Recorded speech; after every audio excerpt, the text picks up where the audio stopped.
Good morning, afternoon, and evening. Welcome back to the Liberal Artist Podcast. I am your host, Bodio and Andy. With me, I have the meme slinger, Kaylie Horowitz. Pachoo, pachoo. And your friendly neighborhood dude bro, Andy Gibby Gibson. I don't want podcasts. I want pictures of Spider-Man. Yeah, if you can't tell quite yet, in our ever-long journey not to become a Marvel podcast, we're talking about another Marvel property. Because sometimes Kaylie deserves to be happy as well. Thank you, sir. I have to be completely honest, y'all. It's been like 3 or 4 years since I've been to a movie theater. It feels longer. It's so strange, isn't it? Yeah, I forgot how awful the experience is. Really, because in my perspective, I think ours took the opportunity of nobody really going, because Corona, to actually like renovate. Because when I reserved our tickets, I went, okay, it looks like a lot of seats. We're probably just going to be like tucked in the back. It might not be the best experience, but oh well. We get in and they've like refurbished the whole theater with those nice like recliny chairs. Yeah. And it was so comfy. Oh my God. I love the new state of movie theater. See, this is the energy you get when you go watch movies in upstate New York. When you go watch movies in upstate Alabama, the chairs are 40 years old. It's cold as shit. And even though there's only like 30 people in the theater, 4,500 people walk in front of you while you're watching the movie. Like, it's non-stop. My feet were cold the entire time. I was cold the entire time. I can't get comfortable in the chair. I will forever watch movies on my couch. That's how it is. Mm-hmm. That's how it always will be. As God intended. It's my right as an American. As God intended. So as a fun little exercise before we sling on our webs into this topic, what was the last movie that you saw in the theater before the pandemic hit?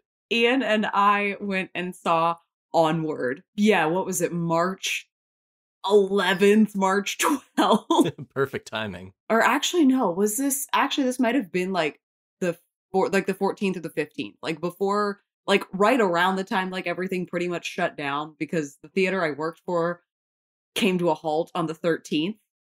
But because we were still like, well, Ian, it might just be like a slightly longer spring break.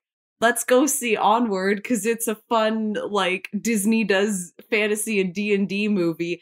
And the theater was really nice. Like, it's one of those, we also serve you food and, like, drinks if you want while you're watching the movie. I just need to go to the movie theaters you go to. You've got, like, the bougiest movie theaters I've ever heard of. This was, like, 25 minutes outside St. Pete. And, like, they were super nice because, like, people obviously were not coming as frequently as things were closing up, but they gave us a, like, voucher for free food to use at some point before the end of May, which, that never happened. But I appreciated the thought. St. Pete, Florida, not St. Pete, Russia, for our lovely listeners. Don't go to Russia just to watch Spider-Man. That's a bad idea. Spider-Man. It was Onward, and it was great. I loved it. Bo, what was the movie that you saw? I don't fucking remember, dude. This was like 4 years ago. I don't remember. Wow. It's been 84 years. I think the last movie that I saw before, I don't go to the theater all that often, although I usually have a good time doing it. I was worried that I would not survive the pandemic, and that the last movie that I would have seen in a movie theater was Joker. Yeah. And I was just like, this was a good movie. I don't want the indignity of having fucking baby's first taxi driver be the last movie that I saw in it. That like, no, it hurts because it was pretty good. I don't want to like shit on it. I like it. It's pretty good, but like I didn't want to be. It is what it is. Like, but like I was worried that like unfortunately the last movie I saw in the theater would be like the new symbol of like white rage. Damn! Taxi Driver, but with some fun cosplay. I was just a little scared. I'm the Joker, baby. And I survived the pandemic, and I went and I saw other movies once I got that good shot, my good double barrel, and now my reload with the booster and everything. A little bit of the Bill Gates microchip. Cool. Microsoft has enhanced my ability to enjoy this movie. I can search Bing for the answers during the show for all the actors and all the trivia. Just a quick bing. Oh, give me that 5G, baby.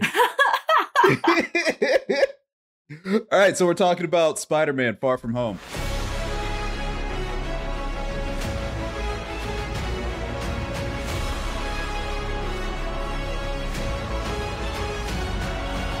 That is the right name, right? Or No Way Home. Far From Home was the last one. No Way Home. Yeah, that shows you how much attention I was paying. Spider-Man Homescape. Spider-Man Homestuck. Spider-Man No Homo.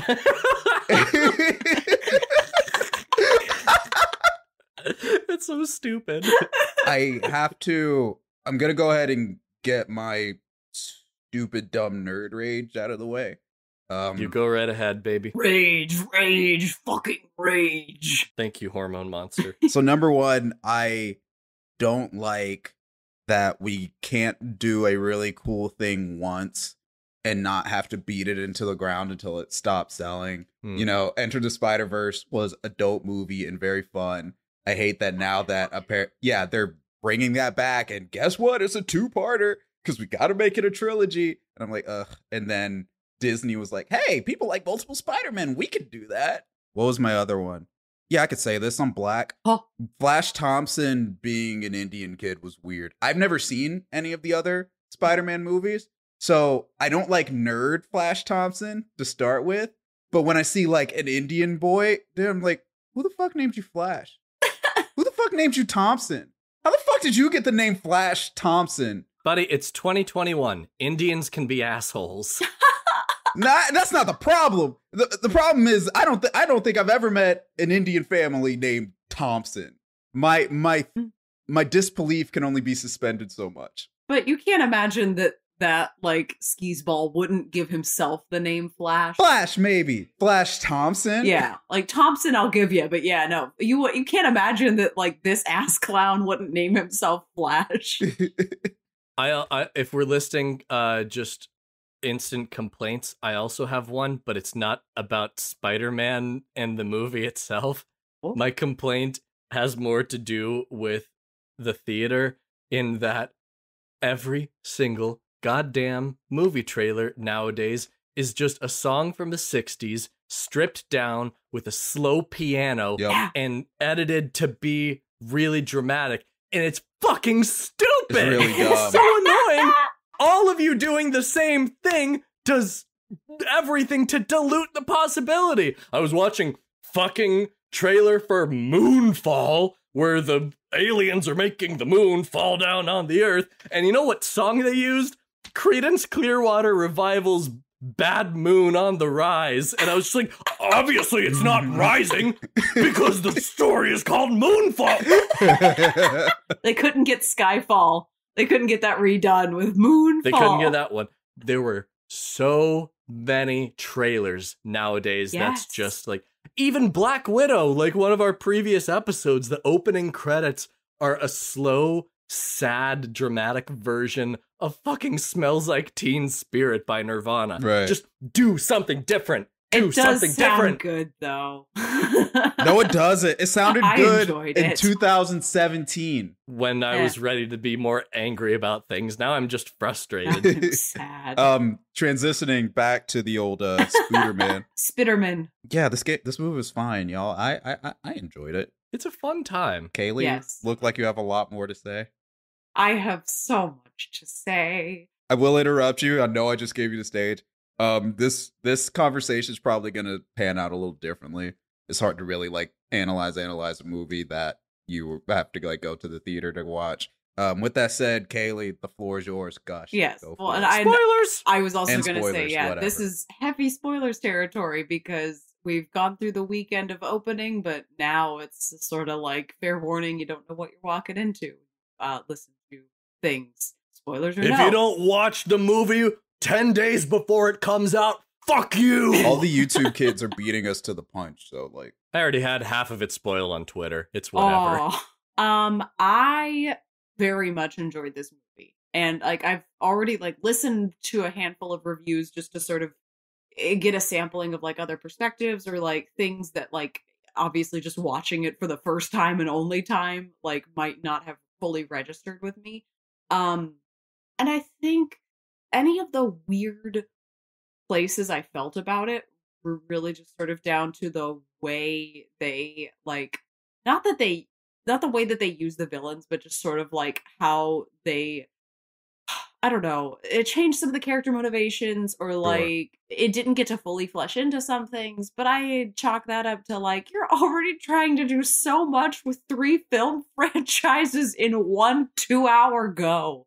Like there's only so much you can do, and I think like thinking about how going in, I was expecting a sort of like, yeah, okay, it's gonna be live action Spider-Man and a multiverse kind of thing. We know we're getting the villains, and we can like hope that we're getting Toby and Andrew. they paid Willem Dafoe and Jamie Foxx. Like at that point, we all know we're getting Toby and Andrew. I will say, I am so happy that they played the long game on that one of like, we're not going to, because people were like, oh, if they were in the movie, they would have shown it in the trailers because that's how you get people to go see the movie. Like, no.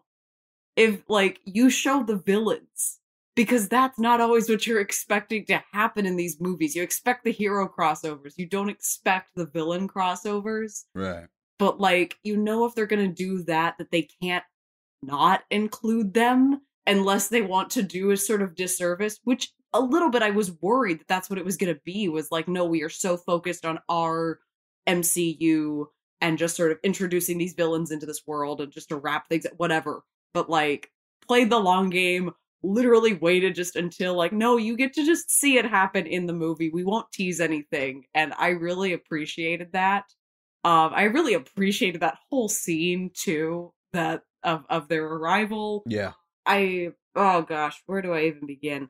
I think the heart of this movie really did try to live in a place where everything that Tom Holland has been doing has been like figuring out like who he is as Spider-Man, and Right. now this is the origin story.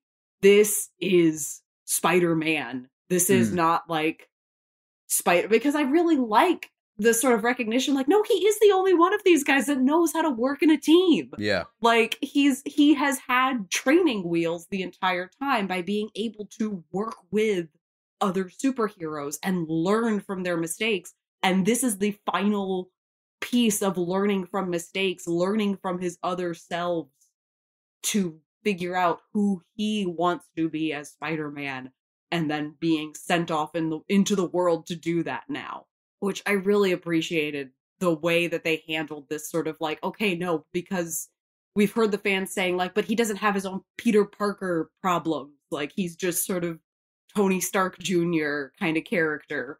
So I am so glad that they spent the time to really help us say goodbye to the things that we have known around him to make him different than our other 2 incarnations while he was serving a purpose in the Avengers. But now is the time for him to depart and become his own thing. And to do that, we have to tie up all of these loose ends and say goodbye to all of these things that have made him who he is in a really beautiful send-off, and also like in a really nice treatment of the other 2 franchises. Like, it's not a, we have to defeat them. It's a, no, we have to save them. We have to save these people. Yeah, I think you're absolutely right there, Kaylie. The biggest criticism I had seen of Homecoming and Far From Home is that it was a kind of awkward departure for a character who had been known as, you know, the everyman who's got his own problems, you know, trying to make the rent, trying to keep his job while also having these powers that give him such a great responsibility to his fellow man. To have that character turn into kind of a techno class trader. Let's be real. He's a class trader. Yeah, pretty much. Like, to the extent where it was just like this, the first two movies, he does not feel like properly Spider-Man because it's not who the character is. And of course, in the comics, there's all the expansions here and there, like when he's the Iron Spider and he has access to that technology and everything. And there's a time and a place for that. Yeah. But like, I feel as if the core of the character is best when he has essentially nothing but himself to solve his problems. And when he's backed up against the wall and ready to make a joke about it, like, and fix his costume on his old sewing machine in his crappy apartment. You'll get your rent when you fix this damn door! I was waiting for those two to show up at the very end, like when he walks into the apartment for the first time. Yes. I was waiting for it to be him again. Yes. So I think it just, I think it's a good reset that the character really needs to have him be independent, not just from Tony Stark, but also from the Avengers, and to be able to stand on his own and really grow more. Okay, but like how realistic is it to think that that's going to be permanent? Right? Oh, it's not going to be permanent. Exactly. But I mean, there's the recognition that like we understand that like the rest of the Avengers that are still out there, like, oh yeah, Spider-Man, we've worked with Spider-Man. So like I'm definitely seeing like, oh, he might get brought into other like crossovers again, and you know, stuff like that Sony allows. Kind of like, how do we negotiate? Well, Sony doesn't have any ownership on the character anymore, right? The reason Sony was even involved with this one is for the characters from Spider-Man, the Tobey and the Garfield Spider-Man, and also Venom at the end, right? Yes. That's where the Sony aspect comes. Disney owns Marvel, who owns Spider-Man. There's some weird here and there licensing from the Sony deal, however many years ago. Disney owns that shit. I still see him being used in that way, but I definitely see it now as that opportunity of it again, like it no longer being like he's the intern, which I'm glad we did get originally, because it was a departure from the other iterations we had seen like being attempted, and now it was an opportunity to explore, hey, what does the Iron Spider look like in the live action comic book scape? Like, what do some of these other explorations of Peter allow? But now it's the time to like go and be Spider-Man, and it's a solo gig for the most part, and it now permanently, like for the moment, socially so as well. Yeah, I didn't read it in the same way y'all did. I read this so I'm a child of comic books, right? Yeah. And every couple of years, you know, somebody will be doing a line and they really like it, and they change the state of the world a little too much, and they're like, shit, we either don't want to keep doing this or we don't know where to go. Oh no, we gave Peter a clone. Right, but we want to keep this going. Soft reboot time. You know. Yeah. Or hard reboot if you're like really feeling yourself, but I think Holland will have to quit. We have to kill the world. I mean, yeah, exactly, right? That's what it felt like with this movie, for me. Just because I come from that vein of I've read 7 different Batman, 16 different Spider-Man, 4 different Red Hoods, right? I think I've landed in a place of it felt at least like not the softest of reboots, but not a hard reset, because there's at least the acknowledgement that like other than Aunt May, which was really sad, everything else still exists and like is still in this world. He is just now purposefully cutting himself off from it to make Spider-Manning an easier like mental load to bear for the moment, because you know that's going to change, but for now. I love that Bo and I had the same reaction. Look, Marissa Tomei is great as Aunt May, but it was definitely a moment of just like, I'm going to tell you the main catchphrase, dead. I was pissed. Marissa Tomei is so manipulative. Is she like that in all of these movies? She's so manipulative. Like she's so rude. Straight up, he's like, "Hey, Aunt May, I have to send these guys back home." "No, Peter, you will fix them." He's like, "Should this be a conversation?" "No, I'm gonna spit analogies at you, and you're gonna do what I say." I mean, in a way, like I haven't watched the other two. Like I've watched them recently, but not like immediately now to look for those close comparisons, which I am curious to now. But I mean, she is much more, I think, like overprotective and like not intrusive, but like I want to make sure that you're okay, and I want to know what's going on with you and help you like recognize that there are other ways to do things. Like you don't have to just do this.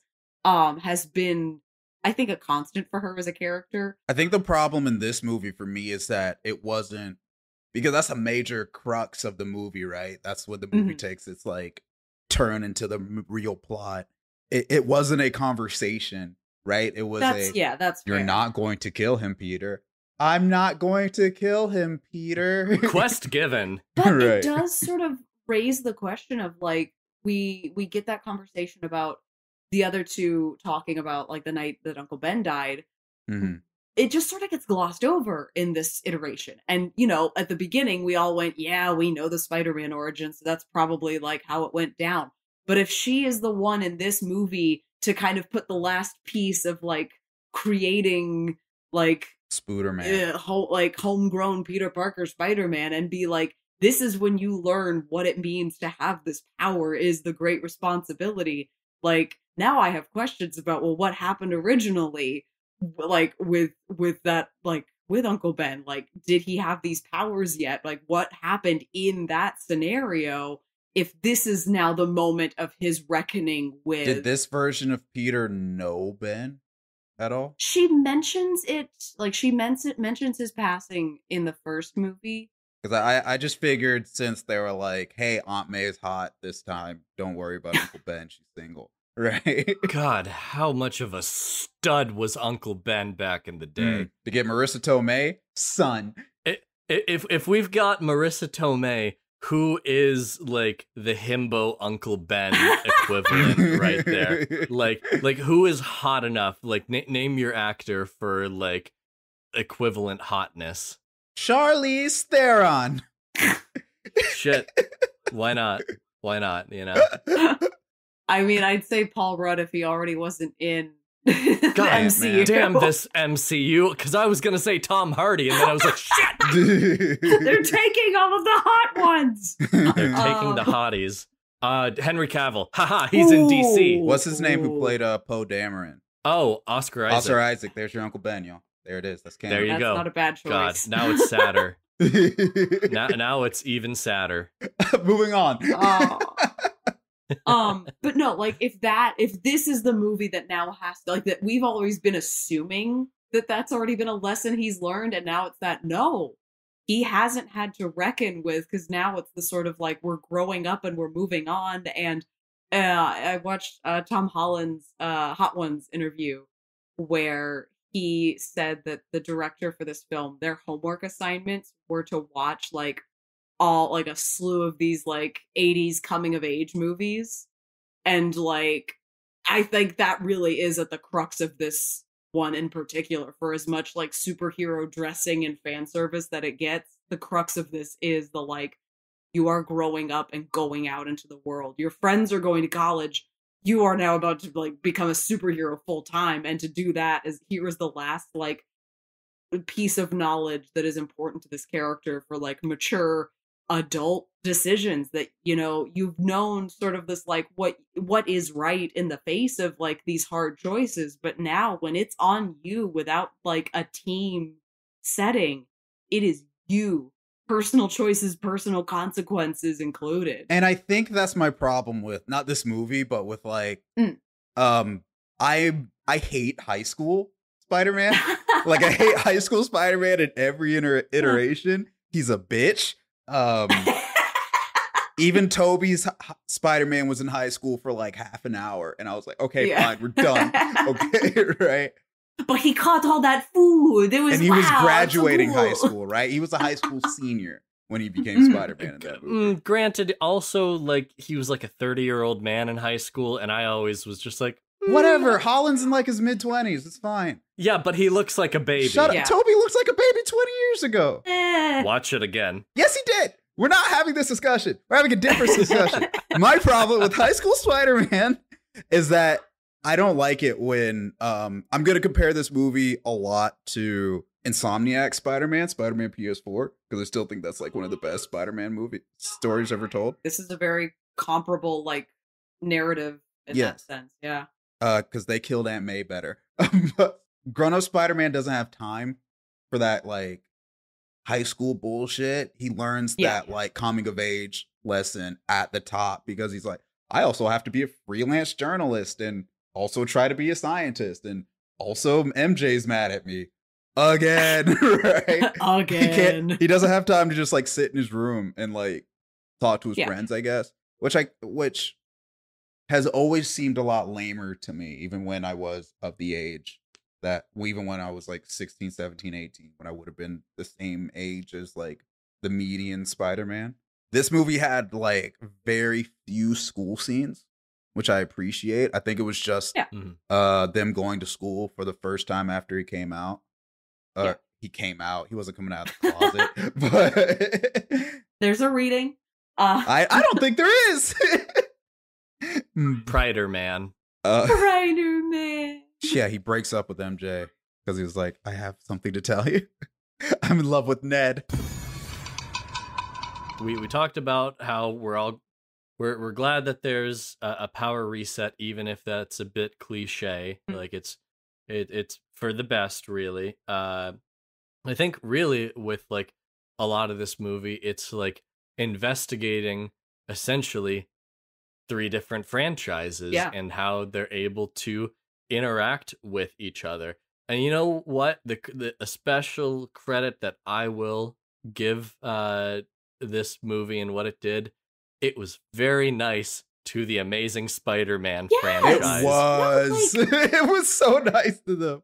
It was so nice to them because everybody likes the original Spider-Man movies with 1, 2, and 3. Yeah. Even though 3 is silly, we appreciate it in the way we appreciate like the better prequels. It's fun in hindsight. It's fun in hindsight, and it's full of memes. Yes. The whole movie has had a resurgence because of memes, and they're not afraid of that. They even have a couple of memes in this movie. You know, I'm something of a scientist myself. Is that normal for like Marvel movies to have so much like internet humor in them? I think Spider-Man is the exception. Yeah. Because those have been the movies, I think, and because Tom is one of the younger characters in this roster, I think that is sort of the way that they're playing at it, is that like, here's a group of characters that are like, and they're fucking nerds. So like, they're going to be a little bit more aware. And the way that they use the sort of internet language or the sort of terse, confused conversations and humor, like, They had Willem Dafoe do the literal Willem Dafoe meme. Ned had the "It's Fine" dog on the back of his laptop. And that's been on his computer throughout. That has been a consistent freaking sticker. Andrew Garfield said Toby looked like a cool youth pastor. I'm like, all these jokes are ripped straight from Twitter. Absolutely. But like, I was just so impressed that like with the first 3 movies getting all the love and the Spider-Man home movies, you know, being the cool it kid, you know, Andrew Garfield's Amazing Spider-Man movies had kind of been the odd man out. They suck. Despite there being some, you know, positive qualities to them. More so in the first one than the second one. Willem Dafoe is also in that. But like, even with all of that, like, they reflected it in the writing, which I thought was just really clever, where Andrew Garfield is really down on himself, like, where he's just like, yeah, you guys are just really cool. He was the nerd among nerds. Hey, man, don't say that to yourself. You're amazing. A missed opportunity was to talk about how much taller Garfield is than Toby and Holland. I was like, man, he's not gonna make man, you guys are short, huh? But like it was just so nice because there was an opportunity for writers to be shitty and be like, oh, I'm not as cool as you guys. But no, instead they chose to look at the positive things. And I think the best example that I recognized in the movie was during the final fight scene at the Statue of Liberty when MJ falls off the top and Andrew Garfield's Spider-Man is the one who saves her and knows the maneuver of how best to do it because he's probably played that in his mind over a million times. A million times. That scene was one of the most like beautiful, like this whole movie, the second half. Hands down the best scene in the movie. The whole second half of this movie turns into a like, we know there was so much good in these and people love them and we want to help, like we want to heal that. We want to fix the things that at the time we didn't know how to fix. And that like that scene in particular speaks to that because exactly, it's that, you know, he's thought about this so many times. After the death of Gwen Stacy in Amazing Spider-Man 2 due to like the whiplash of when he shoots his web out and tries to save her.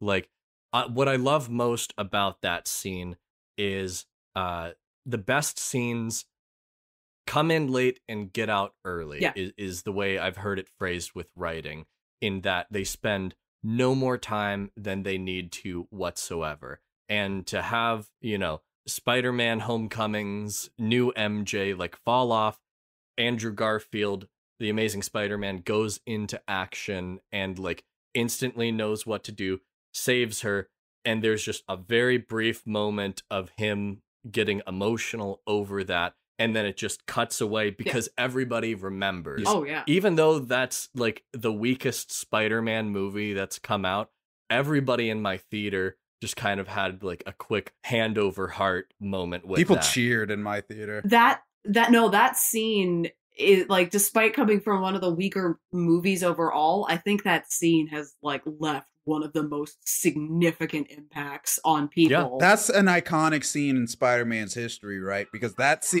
scene led to the invention of Mary Jane Watson. Yeah. It's significant to Spider-Man as like as a series, as an icon, as an identity. So to give a Spider-Man, any Spider-Man, the chance to like redeem himself in that is just like, good job, guys. Yeah.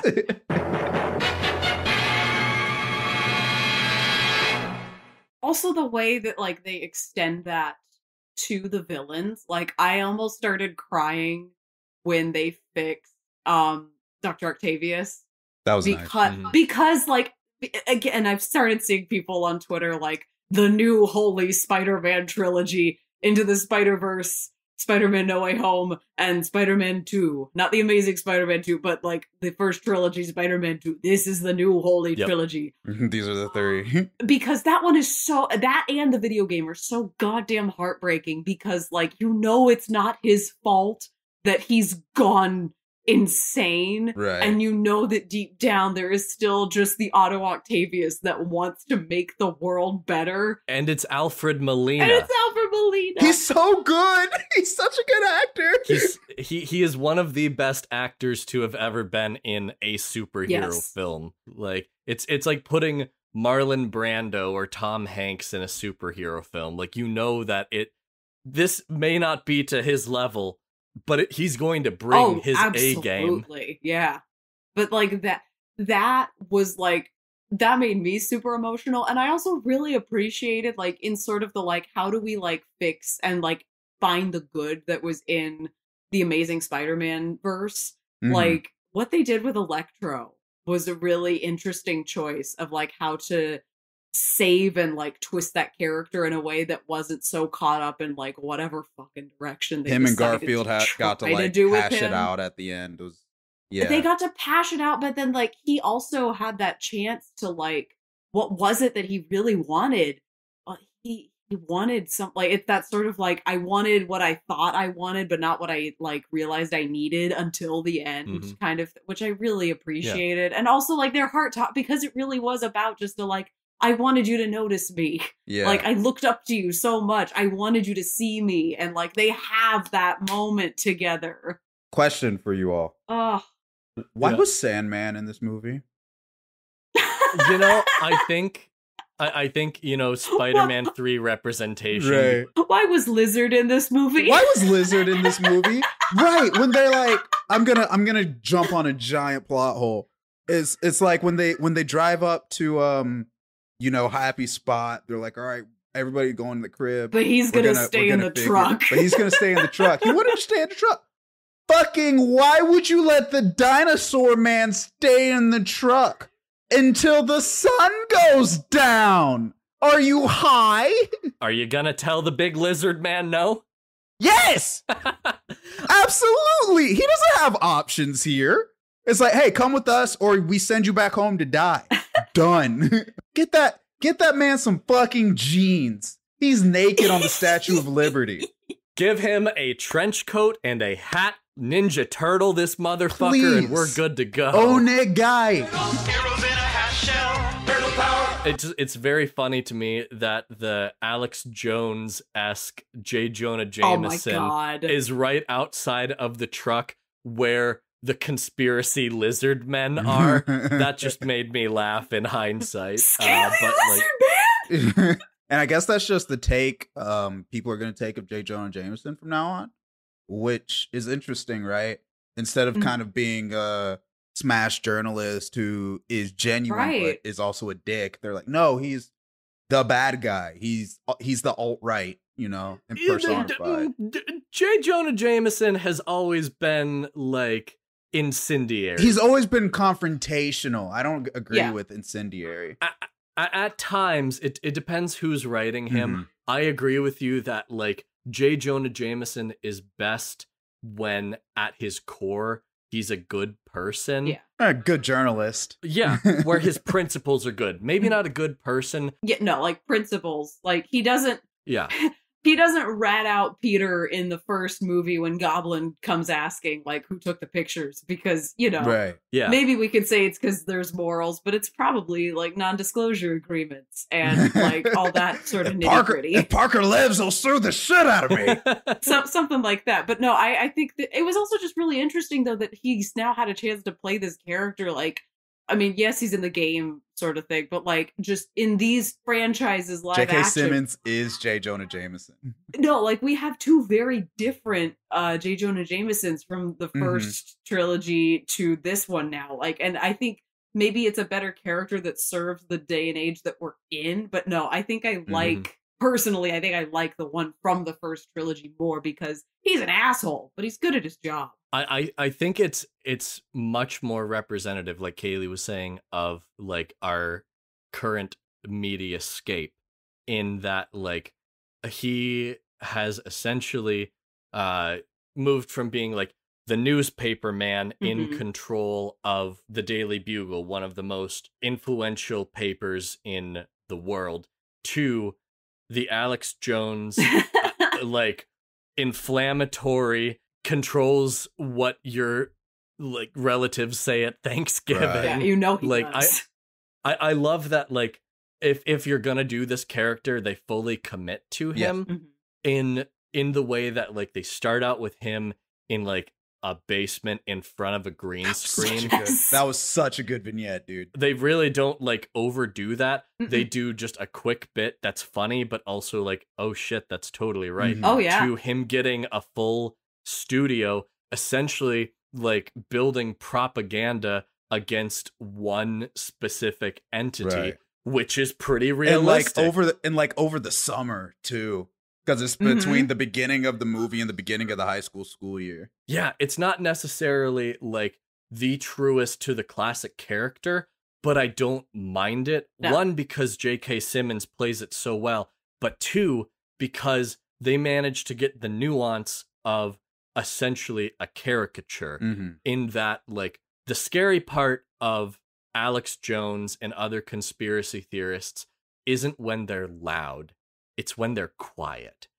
It's the moment after Aunt May dies and you zoom out on the building in flames, and it's this super angry character all of a sudden speaking in like almost an FDR in the middle of the Great Depression. And he seems like a legitimate reporter in the moment. Folks, I don't know how to tell you this, but what we've witnessed here is a true tragedy, where it's just like, oh shit, it's scary that you are suddenly appealing to people being heartfelt rather than by being angry. Mhm. That's like where the true terror is, and because that's where people's minds are actually going to change. That was a really good touch. Question: why did the cops shoot Spider-Man in that scene? You know, I have my main plot hole of this movie is, do the Avengers not exist anymore? Like, okay, we get Daredevil in the beginning too. When shit's going down, why the fuck isn't like Bruce Banner being like, "Ayo"? You know Hawkeye's fucking available. I know a ton of them are dead or whatever. That's the thing. But... I think by that point in the movie, I don't know if Hawkeye's back in New York because like there's still Rogers the musical. Motherfucker can't get an Uber. Well, you know, like it's that sort of like, well, then where is he? It's like if they were shooting LeBron James because he happened to be at a crime scene. Right. He was part of one of the most important moments in human history. Not saying LeBron was. I mean, he did beat the 73-10 Warriors, but I digress. Love it. No, like I'm trying to place like where now that we're getting all the like Disney Plus spin-offs, like what's going on in the world at the same time as this movie, and especially because it goes over such a long amount of time. Scarlet Witch was on Theseus' ship. Yeah, like Wanda was fucking up shit in the Midwest. Arguably, I think during this movie is when Sam and Bucky are going on their little adventure. Right. To become Captain America, and I'm not 100% sure like where we are with Hawkeye. The cops are shooting at it's Spider-Man. Well, here's another question. When the universe was literally being ripped a new one, where the fuck were the rest of the magic people? Why didn't they show up? Like, if you're gonna show up, Mr. Sorcerer Supreme, I think that's the time. It's like somebody help Wanda taking no responsibility for anything other than her own actions. And dude, Wong was busy. Yeah, Wong was living busy. The high life. Why would you bring back your old boss when you took his job? Because the reality is cool literally tearing at the shreds. Because some dick wanted to go to MIT. Yeah, but he gets a better parking space. I did really appreciate that they finally answered that question of like who's the Sorcerer Supreme, because like I've been confused like during Shang-Chi and like at some point else I was like, wait a minute, is Doctor Strange the Supreme? Like, who is this now? I voiped out of reality for 5 years. It's him on a technicality. That's funny. Yeah, I love that. Speaking of which, I will give the movie the credit it deserves in that, like, MJ is the only pessimist in this movie, and that makes sense. I don't know why everybody else isn't a pessimist when everybody disappeared for 5 fucking years. I mean, I'd be pretty optimistic too if I disappeared for 5 years and then came back. I wouldn't be if all my friends were like, got to live 5 years of their life and I got shit to catch up with, and maybe people I cared about but literally died. anything can happen. You were dead for 5 years. What do you mean that you all like went on and like did cool shit while half the world was gone, and I've got to finish my last 2 years of high school? Yeah, fuck you. Yeah, it's just like, of course she's a pessimist. How are you not? How can you not be like at least a little bummed out that you missed out on 5 years? I thought of another thing that this is a multi-layered question, right? Okay. Because I think the context of which the writers did not think about and do not care about going forward. But what moment in time were these guys ripped out of their realities? Because how they all describe it, it was either, at least for the dudes, right? For the bad guys, not for the dudes, because they're all dudes. The dudes. The bros. The boys. Me and the boys. At what moment in time were they ripped out of reality, right? Because how the movie tells it, it's either right before they died or soon after their deaths. So it either rezzed them and brought them to Disneyland or ripped them out of their respective movies and stuck them into Disneyland, right?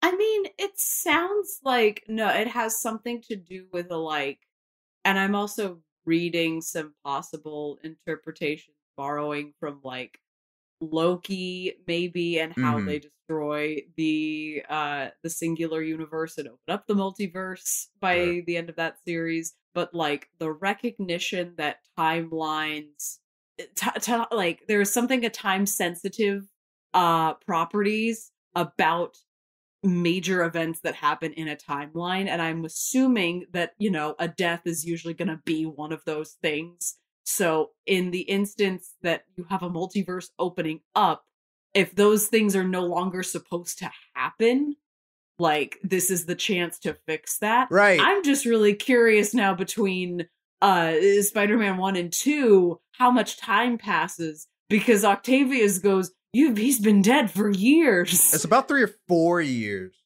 between Spider-Man 1 or 2, because in Spider-Man 1, Sam Raimi's Spider-Man 1, yeah, Peter's graduating high school, and in Spider-Man 2, he's pretty deep into college at that point. Like, he's looking into getting his master's or PhD at that point. Right. Yeah. Oh, I did forget that. So it is a number of years. So that tracks. Yeah, that tracks then. What also isn't this isn't an inconsistency. This goes back to my first thing, because we ripped the bad guys either immediately pre or post mortem. Yeah. It seems like not much time has passed for Andrew Garfield's Spider-Man. No. But a significant amount of time has passed for Tobey Maguire's Spider-Man. My back. Oh, my back.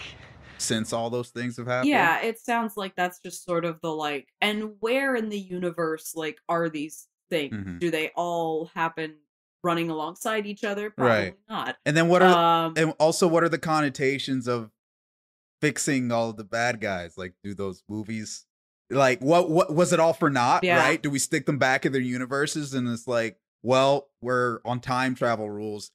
The movie's still gonna play out how it's supposed to, right? Are they from like different parallel universes of those same movies where everything was happening at the same time until they got ripped out of their movies and they get plugged back in, and their respective Spider-Men are like, sweet, you're cool now. I was wondering about the rules where it was just like, mayhaps. Right. Perhaps, like, at what point do we go back, like, with our post-therapy villains to be like, here. Because if they just go back to how they were supposed to be, then the message of this movie is for naught, right? Because it's like... It sounds like they weren't. It sounds like the plan was, like, for them to go back far enough, you know, in their lives, with them being the only versions of themselves in the but maybe not. But I'm not sure. But then where do they get thrown back into their universes? Because I hate to tell you, man, if Octavius gets put right in the moment he pulled out, he's literally about to go nuclear.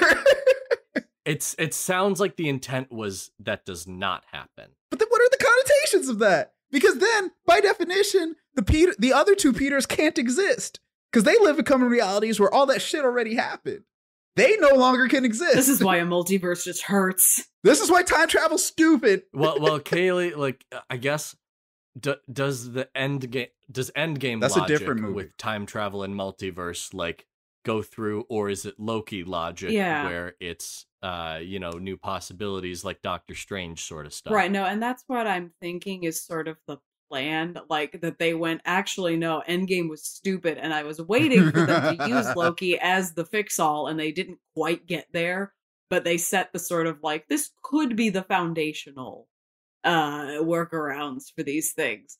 And I hope we also, because like Loki and Doctor Strange seem to be a little bit more in sync with that idea of like cosmos and multiversality and time, rather than whatever the fuck we did with the Endgame. That I'm hoping Multiverse of Madness will also begin to like clarify these things for us, because that's sort of the big hanging question now is like, so what? Oh, what next? We have not yet. Work? We have not yet defined the new rules yet here. Could you explain? What are the rules? Oh Christ, I'm singing again. What are the rules? No, I just don't think. I think they had a good idea and they don't care what happens next. Because it's like Sony owns that shit. Those movies were made 5-10 years ago. Who cares? Right? Yeah. No, and also, comic logic. Right. Look, let me tell you this. This is like one of the least confusing Spider-Man properties that will ever exist. Yeah. I don't care that we have like 20 different That's not plot holes. true.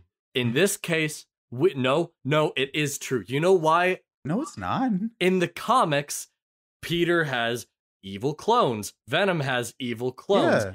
Peter might be the devil. Peter might make deals with Yes. the devil. MJ might be There's so much fucky ass shit that happens in the comics that this confused me so All much of those less. aren't the same line, Yeah, Gibby. they do it in multiple lines. Spider-Man, I love him. He was the first superhero that was my favorite superhero. Mhm. He got some whack ass shit in his lore. That's all I'm saying. Yeah. Even more so than the average superhero property. I don't know if that tracks. I think it does. I think many people will I agree think you're with me. wrong, sir. I don't even like Spider-Man that much, and I think you're wrong. I will accept that incorrect opinion. What do you mean? All I'm saying is that, like, there are other characters Uh-huh. who go, hey, man, are your writers doing okay? And Spider-Man just shakes his head and web slings away. Right. That's all I've got to say about it. Oh. Gibby's favorite superhero is Plastic Man, y'all. He shows up 3 times, he does cartoon shit, and he walks away. That's your favorite superhero. No, it's not. My favorite superhero is, like, pretty obviously Matter Eater Lad. No, I'm kidding. That's a total joke right there. I don't even know what that character is, but he's got a funny name. My favorite superhero is the Crimson Chin. Here comes.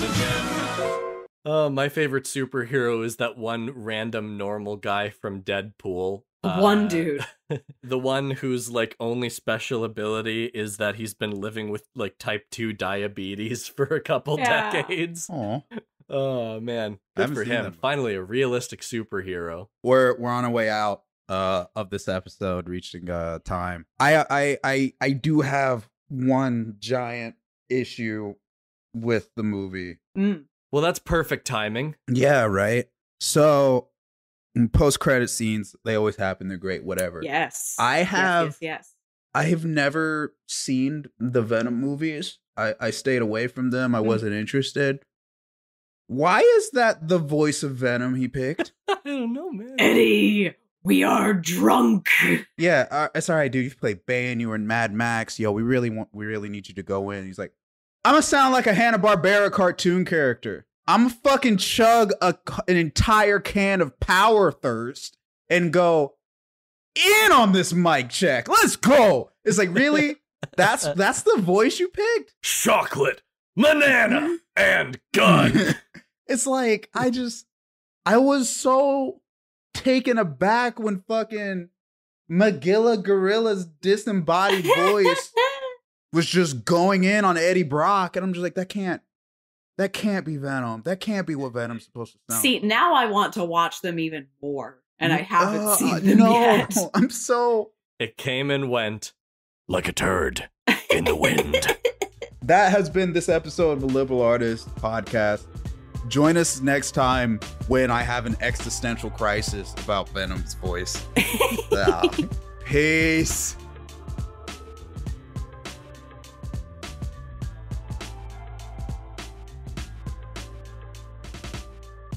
The Liberal Artists Podcast premieres every other Thursday on your favourite podcasting platform. The show is hosted by Bodio Kaylie Horowitz, and Andy Gibson.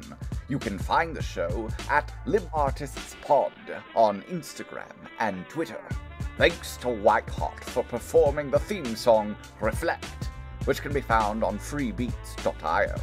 Now, I'm off to go exploring, and maybe, just maybe, I'll find a sheep that I can call my own. Good day. That, like, which I will say, why did you buzz? I didn't put you on airplane mode. Ah!